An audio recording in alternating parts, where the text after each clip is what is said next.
when you bring in AI into the workflow, that many people's job get impacted because for a variety of reasons. And when people are used to do things in a certain way, if it gets impacted, gets changed, people don't like it. They get pushback. It changes the status quo. Changes the status.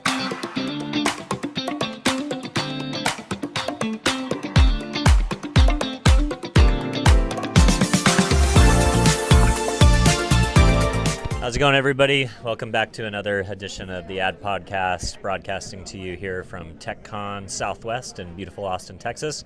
We have Sanjoy Paul, who's the Associate Vice President of the Accelerator at Rice University, which is basically their innovation department. Sanjoy, thanks so much for coming on and spending a little time chatting. Thank you, Dylan, for inviting me. Yeah. So you want to tell us a little bit about yourself and what brought you to TechCon Southwest? I'm the Executive Director of Rice Nexus, which is Rice's innovation factory for the startups coming out of Rice. We have 24 startups as we speak. Wow. And some of the startups come from the faculty labs with the PhDs and postdocs. Many of the startups are by alums. They're the business school people who have started ideas and try to commercialize it. And some of them, believe it or not, are even for the students. Wow. So quick story. 15 years ago, I got into the industry by working for a 19-year-old Rice dropout in Los Angeles. Yeah. Wow. Started with him in Los Angeles when he was in an apartment building in downtown LA. And then 15 years later, they just sold to private equity for $280 million. So wow, yeah, Rice is definitely an innovation machine. So I've experienced it firsthand. So that's amazing. So you guys, I don't know, 15 years ago, did you have something like that? No, this is very recent. I think he was a piano student. Yeah, this is very recent. Rice, like many other universities, are realizing that they have so much intellectual property, which is trapped somewhere under the rug. Yep. And they can make money out of it. They can commercialize it. Not just commercialize, but it can actually be used for the benefit of society and people. Yeah, well, and it's a very good marketing engine for the school. Our partner in San Diego is San Diego State. That's where TechCon SoCal does their event each year. And San Diego State has a innovation program where you can basically, as a student, work on a startup for 4 years, and that's your degree, essentially. So that is an amazing marketing opportunity for San Diego State. I think it really makes them the top UC state school in the state because of that program. Wow, that is amazing. At Rice, we don't really have that, but students, while they are actually pursuing their degree, they can actually start companies. They can do it in parallel. They can do it in parallel. I give an example that the two girls, one is sophomore, other is a junior. They found a report, a research publication from a faculty at Stanford University as to how you can deal with Parkinson's disease.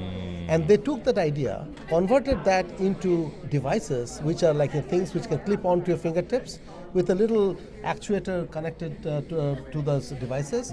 And they are using it to deal with Parkinson's. Crazy. So this is an example of, they're still students, they came up with this idea, they announced it on LinkedIn. Within a few days, they have like hundreds of orders coming in. Can we have that? Can we have that? So that's the classic example that how students can be entrepreneurial. And then we have the Rice Nexus where people can take it and scale it to the next level. Yeah, it's a little bit more formalized. So for Rice Nexus, it's projects coming out of faculty lab. It's alumni that just want to domicile. Is it essentially an accelerator? It's an accelerator. Got it. Yep. Yes, okay. yes. So if you're an alum, or can you participate if you're not an alum, if you're just a community member, or do you have to be an alum? At the Rice Nexus is either, somehow you have to have some association with You have to have Rice. a connection with the Some Rice connection somehow with Rice, with the university. Got it. Makes sense. So, but there is a broader community at where Rice Nexus is housed in a building called ION. ION is for anybody in the entire community. Oh, interesting. So there are many startups ION's, are there. So ION's like an innovation hub for Innovation the hub general for the community. general Houston. And that's in Houston. Yeah. That's correct. Okay, got and it. Nexus is housed in the ION, but targeted only to the Rice startups. Totally makes sense. Yeah. All right. So what brought you to TechCon? I had Faisal, who is the organizer. So he was touring Yep. Rice University, and someone told him that, hey, you should visit Rice Nexus because that's Rice Innovation Factory. So Faisal came over and we started talking, and we realized that he said he is, started in San Diego, and then I referred to him as Sujit Dey, who is a good friend of mine. He's a professor at UC San Diego. Oh, he said, hey, I started working with Sujit in his first startup.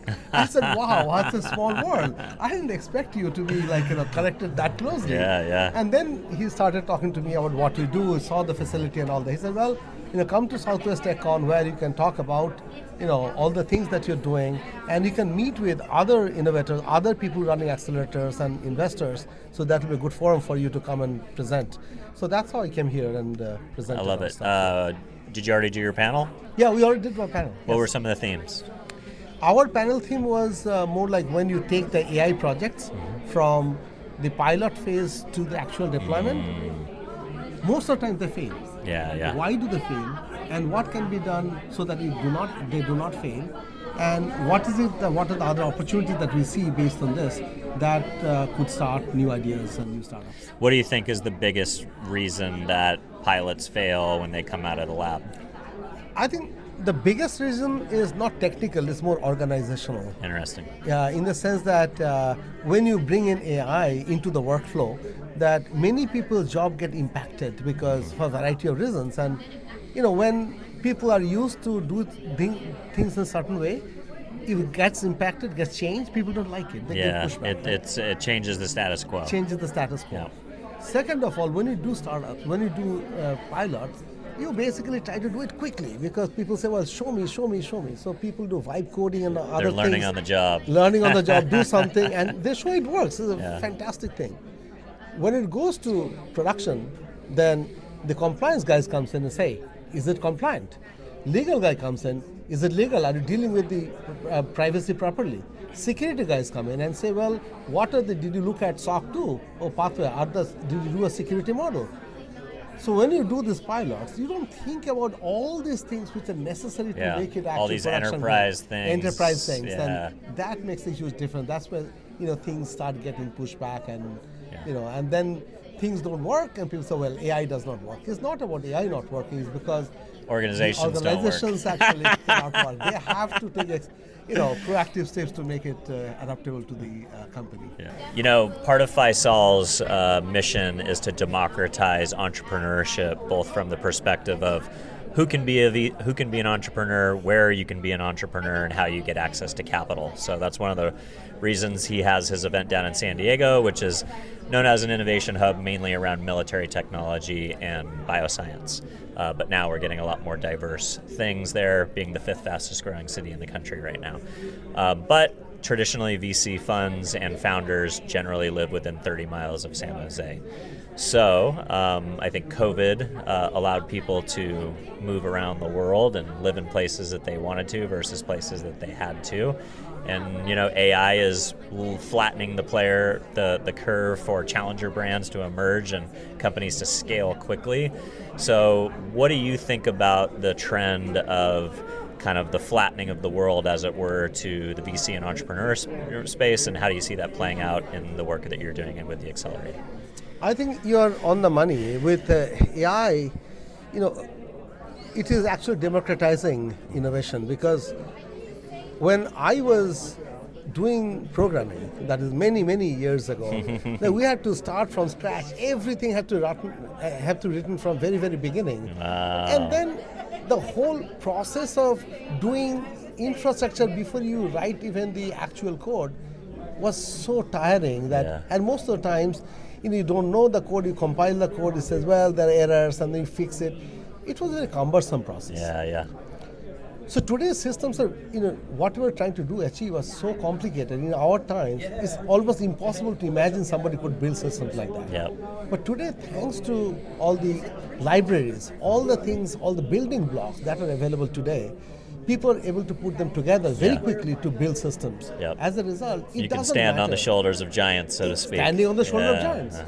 Take an example. DeepSeek, right? Suddenly the world was taken by storm. DeepSeek is not that. There are a lot of things which have happened in the United States. A lot of models have been developed, but people try to make it bigger.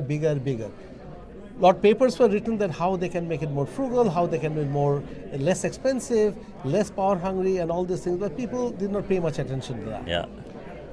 But people in China, Yeah. they focused on that thing because when capital is a constraint. When you have constraints, then you have to be frugal. You have to innovate when you don't have access to the same when resources. you don't have access to the same Yeah. resources. You cannot always throw dollars at things.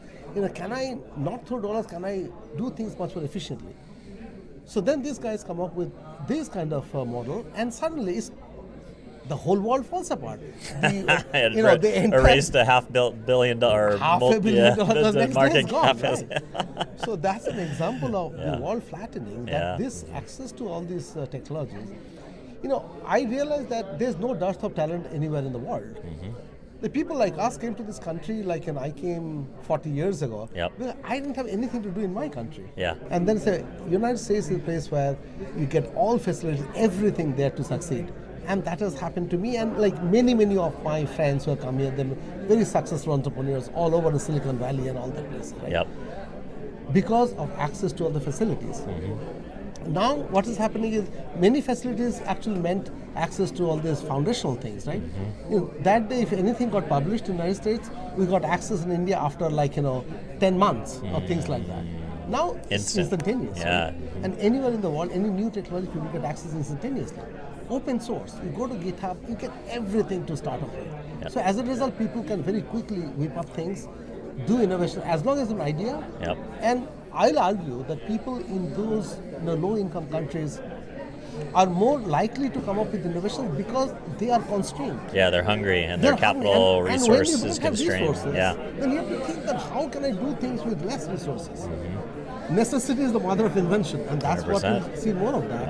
And with all the ammunitions in place, I think that is going to democratize quite a bit. That's what I think. Pretty exciting. If people want to connect with you or learn more about what you're doing with the Innovation Center at Rice, where should people check you out? It's nexus.rice.edu. Beautiful. Thanks for coming on, sir. Thank you so much. Cheers.